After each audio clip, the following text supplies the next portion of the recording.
What up, what up, what up? It's your boy JB coming at you live and direct, and you know what it is. It's the Smoke Something, Drink Something podcast. Man, I'm the Real Cigar Jeff. All of my information is below. Y'all do me a favor, mash that like button, hit that subscribe button, turn on that bell for notifications. Get down in the comment section, man, after you finish watching this video. Let me know what you think.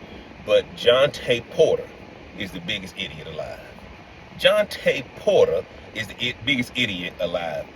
I don't know if you guys have seen the news. I waited a little bit to kind of get everybody's feedback, see where they were going with it.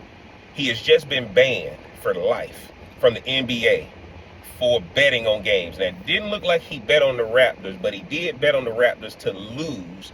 When I say he didn't bet on the Raptors, he didn't bet on the Raptors when he was playing. Looks like he bet on the Raptors when he wasn't playing to lose. And again, he was participating in some of these parlay bets that can actually exponentially increase the output. And again, if you guys are not familiar with the story, a lot of the gambling houses reported to the NBA that they noticed some irregularities every time he was playing. And guys, now he has been banned for life. Why did they ban him for life? I'm gonna go a different take. I think they had to kick him out because they know other players are doing it too. Jontay Porter is Michael Porter Jr.'s brother. I don't know if you guys are familiar. Michael Porter Jr. plays for the Denver Nuggets, that kind of thing.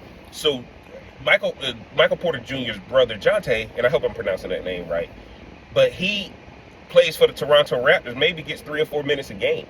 Really not a major player. Was on a 2-way contract, I believe. Again, it's crazy, but this gambling stuff has taken over, guys. Fantasy, gambling, parlays, all that stuff is taking over. If you talk to somebody about a game now, the only thing they want to talk to you about is either did they win money, did they lose money, what parlay are they going to add to their bets and that kind of thing. But they didn't ban him for life because of trying to teach him a lesson. He doesn't matter, guys. He's making like $400,000 a year. He doesn't matter.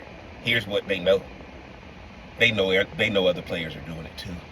And let me tell you guys, we see these monumental contracts that these guys are signing, but at the end of the day, the boys didn't sign the contract. How do you get your boys paid? You give them information to let them know how they can make some money on the gambling sites. And guess what? You don't have no emotional connection to the gambling sites. These casinos and all these places, the house always wins, right? Well, guess what? He was making sure that the house didn't win. And what did the house do? The house called the appropriate authorities and said, we got a problem here.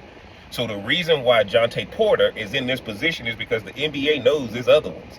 So they're sending a warning shot right now to say, hey, look, if you keep doing this, you're going to get banned from the NBA too. And let's be honest, guys, these guys don't have the ability to make that kind of money doing any kind of profession. So at the end of the day, the NBA embraced gambling because people were going to lose. If their partners start having to pay out bets, there's not going to be any money to pay to pay the NBA. The NBA needs you losing when you bet on these games because they get more money from FanDuel. They get more money from draft picks if you lose. But if you start having insider trading basically, and you start getting insider information, the NBA will not get paid. There won't be any money to pay them if their draft partners, not their draft partners, their gambling partners are losing money. Gambling is all about you losing, guys. Gambling is not about you winning. So they didn't ban him for life because of him. He's a nobody. You didn't even probably know his name. This story is really not even making news like it should have. Pete Rose made the news because it was Pete Rose. Should have been a Hall of Famer. Jontay Porter is not. But here's what I do know. If Jontay Porter is doing it, did Michael Porter know about it? Did these other players know about it? Are these other players doing it? Is it rampant, guys?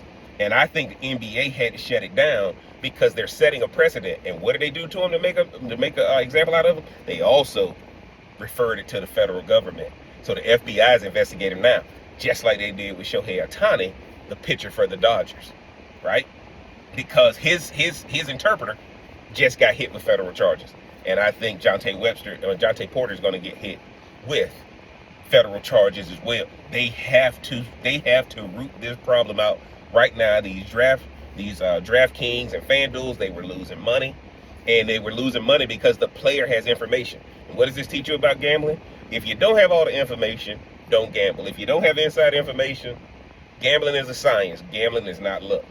Y'all get down in the comment section. Let me know what you think about Jontay Porter making this decision, man, and how many other NBA players who are role players getting 5-10 minutes a night or not even playing at all are helping their other people and their friends win money off of games, because guess what? These owners can't afford it. These companies can't afford it. Y'all let me know what you think in the comments, man. Is Jeff crazy? Or is Jeff on to something, man? If you hadn't already, mash that like button, hit that subscribe button, turn on that bell for notifications. Follow me on the socials, man. My information is below. And until next time, we gon' holler.